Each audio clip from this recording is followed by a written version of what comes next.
Hello and welcome to another episode of the Throwin MMA podcast. I'm your host, Adam Gerber, and joining me in person this week is co-host in perpetuity, Kyle Wheeler. There we go. So we're going to bring it to you this week. Been a while since I posted one, and mostly I've just been taking painkillers, and that wouldn't have made sense anyway, so... Yeah, hey, perfect. I'm glad to join you. I have a break in the delirium, so we're going to break down the fights. Yeah, are we going over last week's card? I think let's start with Blaydes. Yeah, awesome. And then we'll move on to, upcoming ones. Yeah. So yeah, the main event last week was a very fun fight to watch. It was as expected. Blaydes, constant takedowns. Just wrestled him to death. Yeah. Too much for Volkov. He really just put on a wrestling clinic in there. Concerning gas tank, if that's his game plan against the elite. Right? Yeah, exactly. Because he was barely walking by the end of the fourth. If Volkov had any takedown defense left, or by the end of the third, going into the fourth, Volkov had any takedown defense left in him, it would have started to be a really long night for Blaydes, especially how outmatched he was on the feet. Volkov was starting to land more and more. Yeah. First, you saw Blaydes had to get his lips stitched up there after the fight. Yeah, like Volkov had like a bit more like power, could defend a takedown and catch him. Like, it is concerning for Blaydes when he does get to the top of the division, because just wrestling isn't going to be enough for the top contenders in that division. Do you think that this can be seen as an off night for Blaydes, or is this indicative of how he's going to do against the newer breed of elite heavyweights that aren't, the aging out Alistair Overeem's, Junior Dos Santos's, fighters like that? Yeah, I didn't see enough in this performance that it was like he's going to have success against the top of the division. Because as soon as other people, they can mix it up, defend the takedowns, and then, have like good striking, they're gonna have success, because he does get hit. It's just hard for me to say because I haven't seen from Volkov anything that tells me that he's like a level above any of the guys that Blaydes has already beaten. You know what I mean? So it's hard. Similar. It's hard to say like whether or not maybe it's just a bad style matchup, or maybe Blaydes has sort of stagnated his development. And I'd love to see some submission threats from him. I think that would fit perfectly into his game, especially early on in the fight. Instead of expending yourself trying to, establish posture and drop ground and pound, you can just slap on submission after submission and transition from those one to another the same way you're transitioning from takedown to takedown as you go from it. I mean, feel like that could be the last key, because his striking's come together pretty well. He's really good at wrestling. He does have decent striking. It's just like he just like seems to focus on one thing at a time, and he can't like mix it all together. So yeah, I agree with you. Like, instead of just like controlling and squeezing for 25 minutes, maybe, try and get a submission and, use some transitions and not just kind of hold the guy down. Right, because like Volkov probably, and let me know if you agree with this or not, probably one of the best strikers in the division. Right?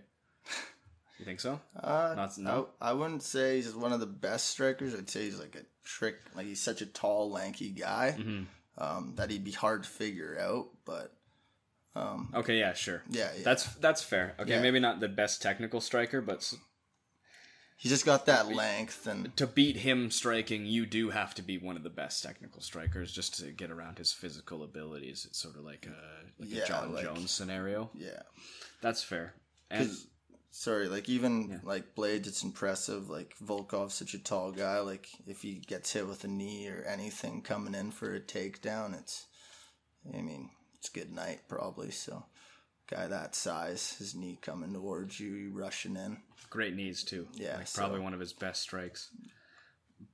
But I think all in all, like, when you're facing off against Volkov, if you just can't compete striking to striking, I don't think that's anything to be alarmed with as far as elite heavyweights go. Like, I can think of, like, how many fighters can you think of that would just purely be able to compete with Volkov on the feet striking? You'd be confident that they'd take him out. Like, probably Ngannou, Ngannou, Miocic. like, yeah, Stipe, Cormier.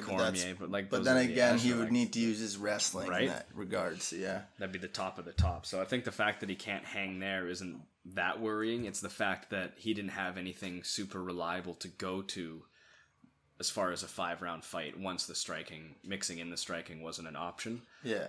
And that's a really fucking worrying thing if you're in a division where you're going to need to fight Francis Ngannou at some point. Yeah, again, exactly. Right? So that makes me... I don't think my opinion of him as far as a contender when the rest of heavyweight goes, I think it's possible he just had an off night. Bad style matchup. But as far as a future down the road match with Francis Ngannou that I think is definitely going to happen, they're definitely going to have to do part 3. I definitely lost a little bit of expectation from him in that and may even sway towards an Ngannou victory where I was probably thinking he would win the 3rd fight. Yeah, I agree. Going into this. I agree. He didn't really show that much improvement that it made you think, oh, he's going to, with Ngannou, he can't get him down. He's going to be able to stand with him, mix it up, and then, throw some strikes, get a takedown. He didn't show anything. He just showed wrestling. So. Yeah, Ngannou is going to be so much more explosive. Even if you get Ngannou down, he's going to be so much explosive for so much longer. He hits so much harder, and you're going to be so much more tired after it because of how much heavier and stronger and explosive he is. It's crazy. It's going to be a tough ask. Specimen, yeah. It's going to be a tough ask. Okay, fight of the night, co-main event, Josh Emmett, Shane Burgos. I figured... What's your opinion on Shane Burgos? Because I think I kind of covered what I thought of him last week. What do you think of him? I can kind of go over what I think. Honestly, Shane Burgos, big fan. It's awesome to watch him fight. So surprised the shots he was eating in there. Yep. And he never was out. Obviously he did get dropped, but he was never out of the fight. He was smiling during it. He's eating bombs and. Mm-hmm. He was loving being in there. So typical Shane Burgos. Yeah, I'm a big fan, and his style, it's really cool. He's so loose the way he moves. His leg kicks. He's just such a big guy in that division. It's crazy to think that he can make 145 and also perform. Well, and perform the way he does, eating those shots. Usually exactly. when you cut that much weight, you lose your chin. Yeah. So it would be interesting to see how much of a chin he had if he did ever move up. Yeah. I think it's probably not going to keep his chin for long the way he fights, honestly. He kind of sits there around and he just kind of lets it hang out there, Which is interesting because usually whenever you watch an analyst... anyone who breaks down fights, right? They'll look at Shane Burgos and they'll be like, this dude is a dude who has amazing defense. Yeah. And you just watch his fights and you're like, really?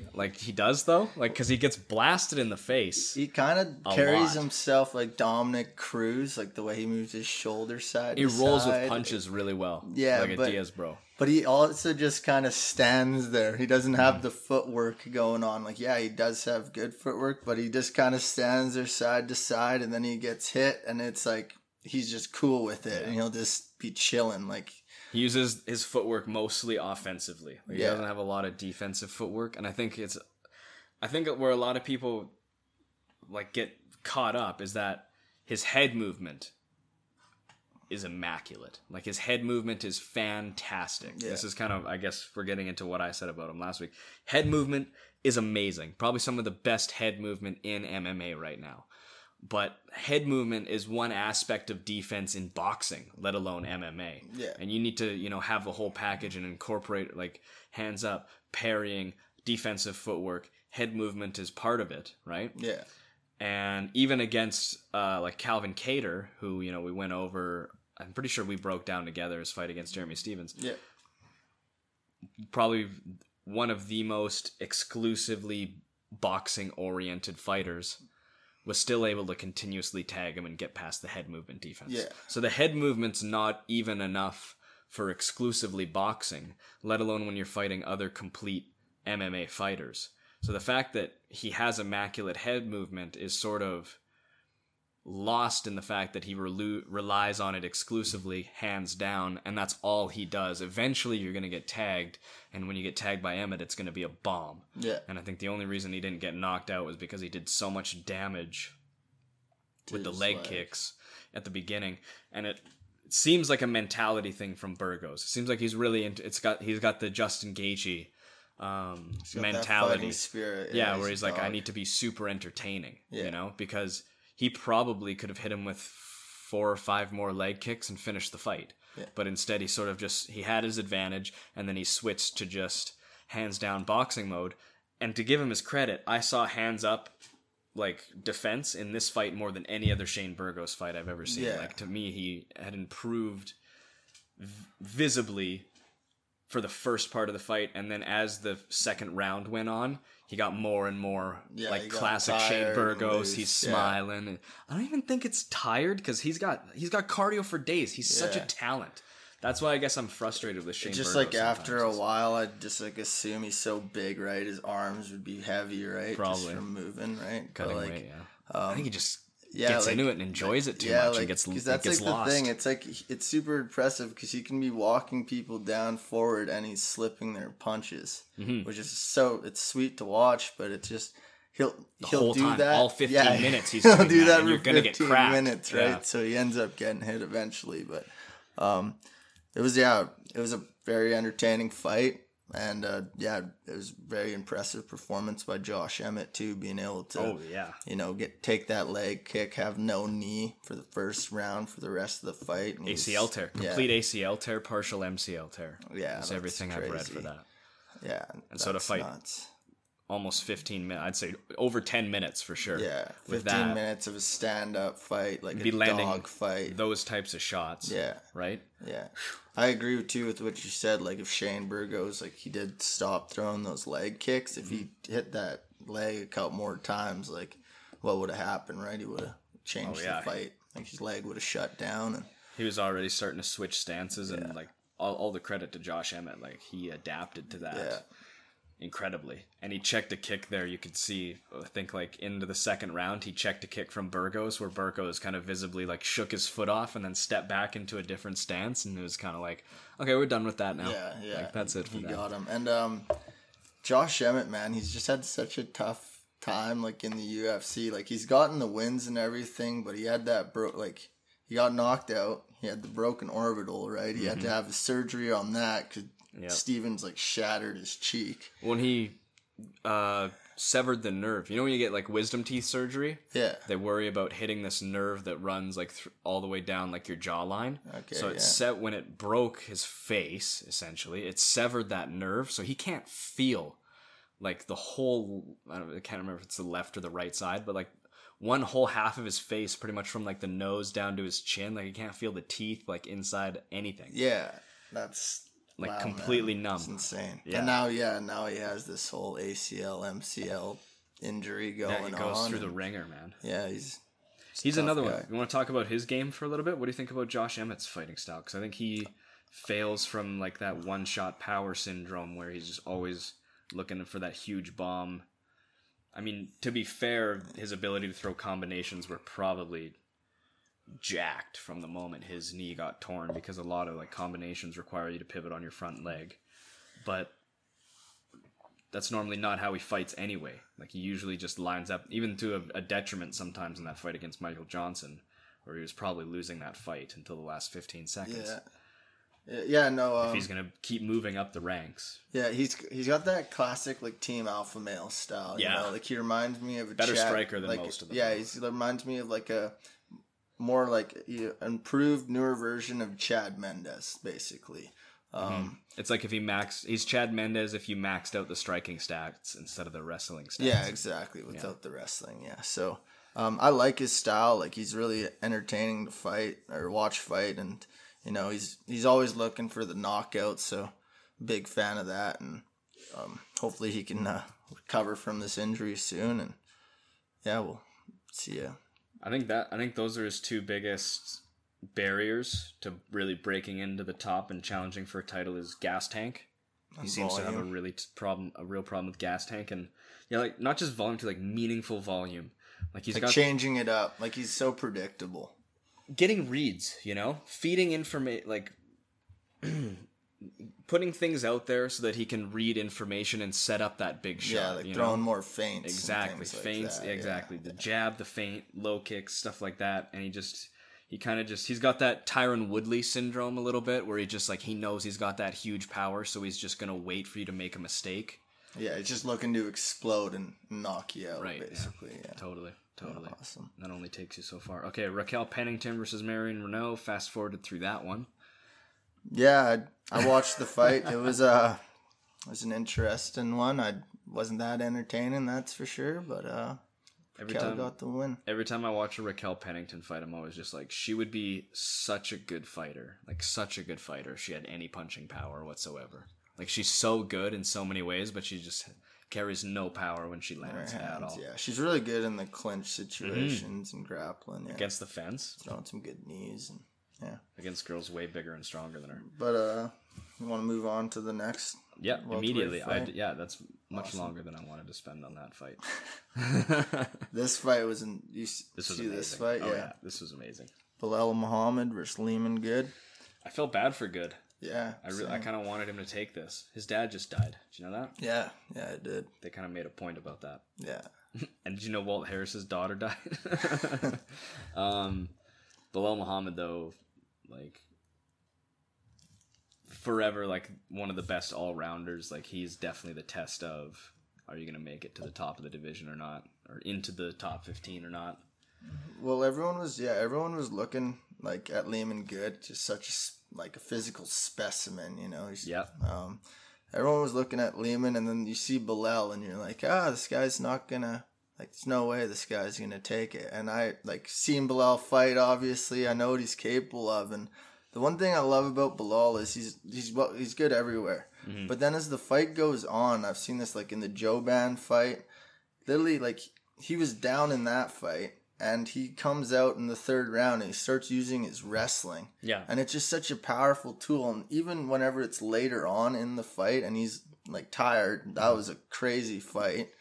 He's just so strong and like powerful. He's just consistent throughout the whole fight. Yeah. And no matter where it goes, like he's a problem. Like he's really good no matter where. All arounder. And to see him just like in that third round kind of start getting those takedowns and using the grappling the way he did, it was impressive, and I think it won him the fight, to be honest. Mm-hmm. Definitely. Like his adaptability, his his toolbox, his repertoire, his ability to reach into like what he knows and pull out not only his ability to have that toolbox, but to recognize what he needs in any given situation and to pull the specific tool out that he needs. I think that's what I would refer to him like in the most, I know sometimes people use it as a dirty word, but like the best possible way. Like I think he's the quintessential like journeyman fighter. He knows everything. He's a jack of all trades, and he can implement whatever type of trade he needs to into the fight when he needs it. And it called for the wrestling, and all of a sudden he completely changed the momentum, pace, like the style of the fight, the aesthetic of the fight, everything. Yeah, like he completely controlled it. Yeah, because in the second round, like Good tagged him. He tagged him. Like he was hurt bad, and like to see how just he was able to like push through, recover, and then come out in the third and start just using his wrestling, and it was just awesome to watch. Like, and it's crazy because you've seen it from him before, and it's so impressive to see like how late, and especially with how much like output was in that fight.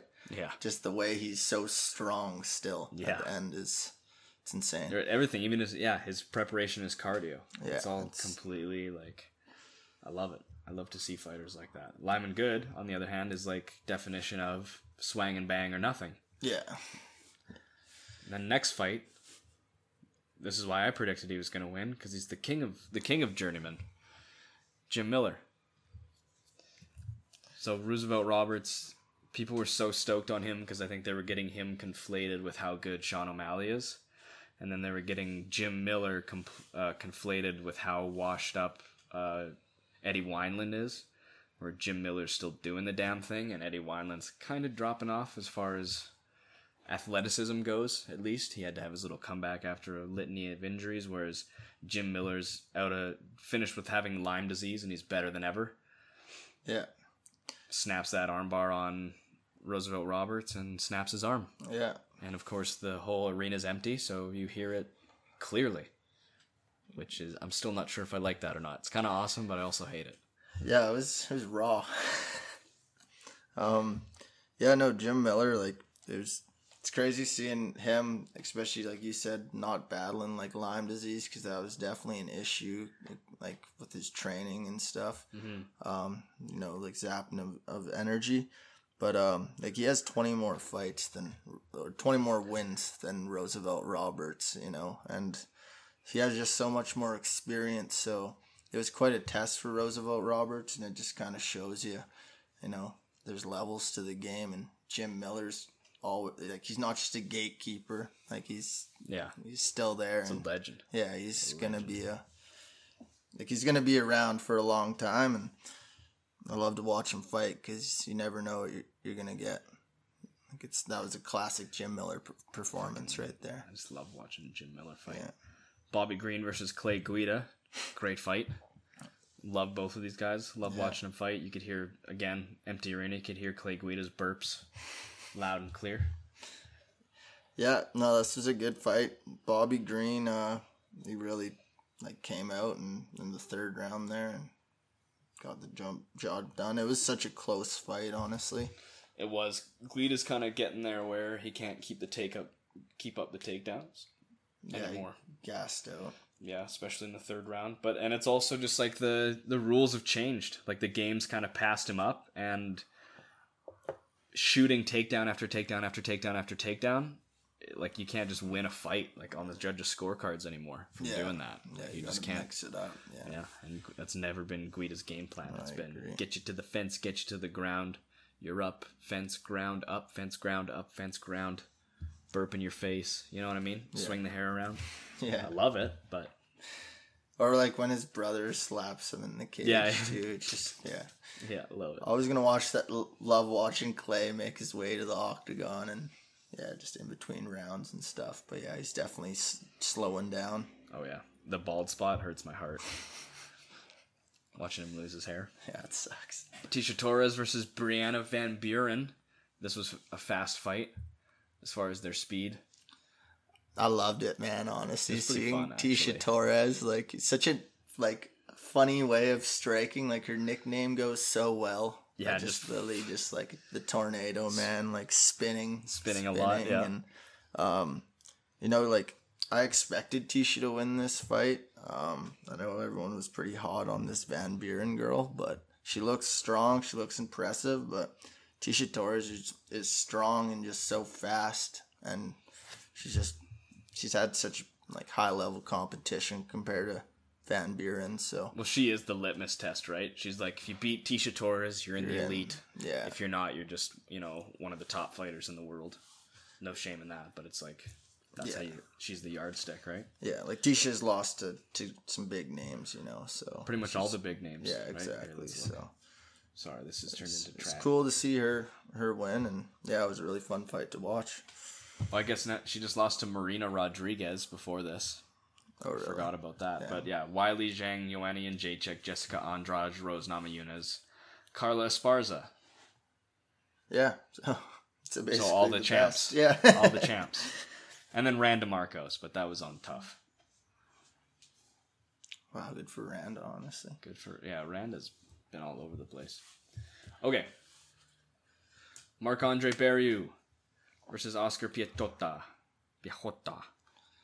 This was amazing fight. Finally came out guns blazing. Yeah, it was awesome to see Andre Barriou get the win. A Canadian kid. Not a Canadian kid, a Canadian badass, man. Like, the way that guy fights, he's just in your face. He's just a dog. Well, it is now. Yeah, I felt good for him, like, it feels good when, you kind of follow these people before they get to the UFC, and then they get to the UFC and you can tell how much that stage is affecting them and their fight style, because the past 2 or 3 fights we've seen of him in the UFC have not been what you would expect out of Marc-Andre Barrios this fight. Well, chasing after him, swinging those clubs, like trying to get those absolute ham knockers to land on the chin. Yeah, who he's fought in the UFC, though, like his debut fight was against Andrew Sanchez. Yeah. Which is pretty good competition. Very his good. second fight was Jotko. Yeah, which is really grind you good. against He's the a really fence. good fighter. I saw that fight live too. And you're also like you're not going to look good against Jotko. Yeah, right. Especially if Jotko wins. And then this was the one fight that was concerning for me was Park Jun-young. Yeah. Whenever he lost that one was concerning. Yikes. So that was Yikesville. So coming into this fight, it was really like he needed to get the win. Pichota's coming off of spot 3 or 4 straight losses too. So this was literally winner. Yeah, winner stays, loser gets cut. Yeah. Yeah. So it was just really nice. Like I follow him on Instagram, obviously. He's training with Dave LeDuc, King of Lethway. And it was just sweet to see the stuff that he was posting, like he was using that was exact same techniques in the fight. Yeah, those elbows. Yeah. Loved it. It was just cool to see he had a switch stance uppercut too. That was devastating and it just looked so nice. And yeah, it's just a classic Canadian kind of hockey fight style. It's kind of funny to loved it when he was watch. collar tying him and then going for the face smushes. Yeah, loved it with the elbow and the forearm. Yeah, really excited to see him fight again. Big fan of that guy. Yeah, in the last couple seconds of the round, and then the other Canadian fighter pulls out a finish in the last couple seconds of the fight. Jillian Robertson chokes out Courtney Casey after, I'm going to say it, pretty much dominating her the whole time on the ground. She dominated. Like Courtney Casey, she was having some success on like the feet, but she couldn't stay on the feet and she couldn't defend a takedown. Like as soon as Robertson lands that takedown, it's over. Yeah, like Robertson's grappling was just too much for her. Casey did have a couple good like armbar attempts, but Robertson was able to get out every time. Right I want to see that rematch against Macy Barber. I still think Jillian Robertson would have won that fight. I think that was an early stoppage. I'll say it. Yeah, that'd be a good one. C2 puts Jillian in a good spot because Macy's going to be coming back. She gets a couple more wins. Puts her right there. Maybe Robertson should fight Roxanne Modafferi. That'd be a good one for her. Fight. All right, Justin James breaks my heart and knocks out Frank Camacho. Yeah, rest in peace, Frank. It's a tough one. I actually didn't even get to see that one, but yeah. That one sucked. Lauren Murphy beats the crap out of Roxanne Modafferi. Rocks her multiple times, almost drops her. Lauren Murphy's just got really good boxing. Really good boxing, and she hits like decently hard. Yeah. So like I'm always interested in a Lauren Murphy fight. Austin Hubbard versus Max Roshkov. This is, I guess, somehow one of the most controversial fights on the card, despite being pretty one-sided. What did you think of the stoppage, in air quotes, because it was kind of a non-stoppage by the corner? I guess that's what the... Do you want to... I mean, I just think, like... I just saw the clip, obviously, in between rounds, but I just think, like, if your fighter comes back and he's saying that, like, he's obviously out of the fight. Like, obviously, he's probably going to regret it, but, like, how often do we see that happen where a guy's there, he's saying that, like, he's done, and it's a prelim fight, and his coach is just like, no, you're champion. Like, I get that mentality or everything. But it's not a championship fight. Yeah, it's the first fight on the Fight Pass prelims. Yeah, exactly. So, his coach, like, he did say, he didn't, like, Max, he wasn't hurt or anything like that, but just mentally he wasn't there. He wasn't in the fight. So I don't understand what you have to gain by pushing him back out there. Yeah, right. And it's like, if he goes and he's like, call it, says it 9 or 10 times. Yeah. So, like, okay, after 3 times, after 5 times, but you're saying it 10 times, like, at that point, a lot of people don't like this because they look at it like it's like human cockfighting. And, like, part of what makes it okay is that it's 2 consenting adults agreeing to do it. And so when he's telling you, call it, at what point is he withdrawing his consent? And this is like assault now if you let him go back out. Yeah. Like, at what point does that make it, like, really not okay? Like, what like, do we need a safe word? Does he need to say, like, Bananarama? Like, what do you need to say? Well, to get out of the fight if you don't want to be there anymore at that point. Like, his coach was already just saying, like, he knew he's going to regret the decision or whatever, and basically, if he calls the fight, Max is going to regret that he stopped it, and that Max wasn't actually hurt at any point of the fight, so that's why he didn't want to stop it. And it's like, yeah, but, like, Max also, he broke. Like, that's what happened. He was like, I don't want to be in this fight anymore, so take him out of the fight. Like, you don't see a guy that trains like years for this opportunity, and then all of a sudden he gets his debut and it's too much for him. He took the fight on like a week notice, 5 days. So it was short notice fight, cut massive amounts of weight. And Austin Hubbard is a good, he's legit, like, he's a good fighter, so very legit, all so around, good all rounder. It's just concerning, and it's just like, stop the fight, man. If your fighter wants it over with, stop it. And then let them regret the decision. Let them regret. As far as I'm concerned, someone comes back and they say, call it. You have 60 seconds to convince them to keep going. And have them go, yeah, I'm going to keep going. Because it's not like he came over and he was like, you see, like, let's see, famous examples of like corners who know their fighter and they call it. Like Nate Marquardt coming to Trevor Whitman and going like, I got nothing left. And Whitman just immediately calls it. Yeah. Or Anthony Pettis coming back to Duke Rufus and he goes, my right hand's broken. And Rufus is like, that's it. We're done. Yeah. Like, broken hand. We're done. Like, they know their fighter. They know the message that they're trying to send. So if you're saying, oh, well, like his Max Roshkov, his coach knows him and he knows, when he needs to dig deep and when he needs to be motivated and, when he's done. It's like, so does he have a habit of doing that in practice?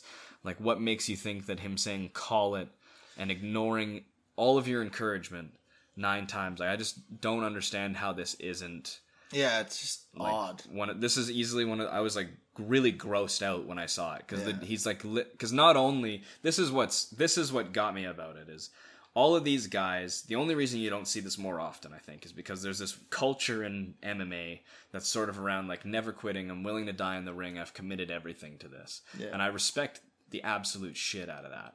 But at the same time, there's supposed to be other people looking out for you so that it doesn't come to that, because no one actually wants to see that. It's kind of fine, like, for the world of pretend that you've taken that idealistic stance. Yeah.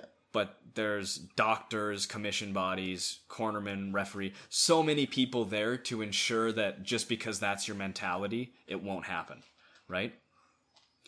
So to me, like, when it gets to a point where he's literally, you're making him beg the guy, and it's something that every one of these fighters have acknowledged. That's why you never see it. You see them say stuff like, my tooth's falling out, right? It's because they're trying to skirt around it, because the last thing anyone wants to say is, I'm done.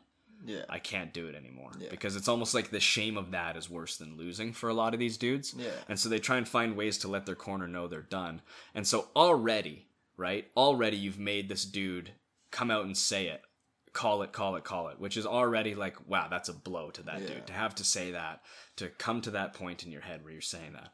And now you've ignored this dude and you're arguing with him and you're making him say it again and again and again. It's like so humiliating. And I think it was like the humiliation of it, of just arguing with this dude who's just battered and done was a lot more, I think, offensive to so many people than the fact that the fight wasn't called. The fact that he was just like, I thought it was good. It was like, no, like, for him to get to that point, he's in such a low place, and then you're pushing him down deeper and deeper by making him like grovel at your feet, essentially, like, please stop the fight. Yeah, it was just gross. Yeah, no, it was something like you're looking over at the stool. The guy's like, he's not carrying it, like he's in a broken posture. Yeah, his head's down.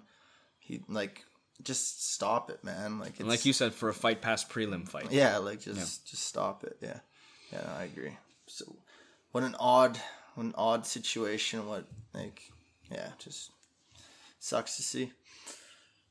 It was just bizarre. It was literally just bizarre, and to have so many people come out and just be completely like defensive of it, or like be criticized. I mean, if you're gonna criticize him for being a quitter, whatever. I personally wouldn't, right? Like, Yeah, you go fight 5 days in the notice, UFC you know, in like 5 days notice. Understandable Against circumstances. Austin Hubbard. You get gassed and you start getting your ass kicked, and it's like, well, I'm not going to be getting, like, my only chance in this fight is to get him to the ground and out wrestle him, and now he's stuffing all of my takedowns in the second round, and he's kicking my ass. It's like, well, that's all, folks, you know. But this dude's corner is just like, nope, we're going to go until you die.